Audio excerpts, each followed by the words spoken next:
وزیرآباد میں دہشت گردی سے نمٹنے کے لیے موک ایکسرسائز کی مشقوں کا انعقاد کیا گیا، جس کا مقصد دہشت گردی جیسے واقعات میں ہنگامی حالات سے نمٹنے کے لیے اسٹوڈنٹس میں شعور اور آگاہی پیدا کرنا تھا۔ مشقوں کی قیادت اے ایس پی وزیرآباد دوست محمد نے کی۔ ایکسرسائز میں C T D, quick response force, district security officer education, rescue 1122 سمیت پولیس تھانہ صدر وزیرآباد کے اہلکاروں نے بھی حصہ لیا۔ اس موقع پر پولیس افسر چمن شہزاد نے ذرائع ابلاغ عامہ کے نمائندوں سے گفتگو کرتے ہوئے کہا، وزیرآباد سرکل کے ٹوٹل 51 ایسے تعلیمی ادارے ہیں جن کو حساس قرار دیا گیا ہے۔ اس میں سے 6 کیٹیگری A+ کے ہیں اور 45 جو ہیں وہ A کیٹیگری کے ہیں۔ ہم نے سرکل لیول پہ ایک کلسٹر ٹیم جو ہے وہ تشکیل دی ہوئی ہے جو ان تمام اداروں کی ڈیلی بیسس پہ سیکیورٹی انتظامات چیک کرتی ہے۔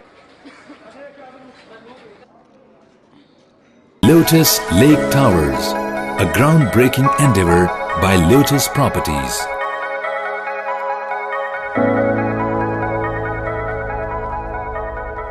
یہ ہے خبر کا جہاں اور آپ دیکھ رہے ہیں TNN TV۔